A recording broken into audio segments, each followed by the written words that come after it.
At o'clock on a Monday afternoon, live in Brisbane, Australia.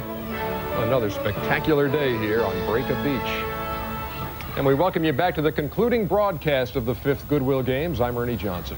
In a few minutes, we'll showcase the figure skating exhibitions of the gold medalists in dance, pairs, men's, and ladies. The top of the podium here at Goodwill was indeed a Russian domain. 10 years ago, when the Soviet Union collapsed, Russian President Boris Yeltsin commissioned a new national anthem.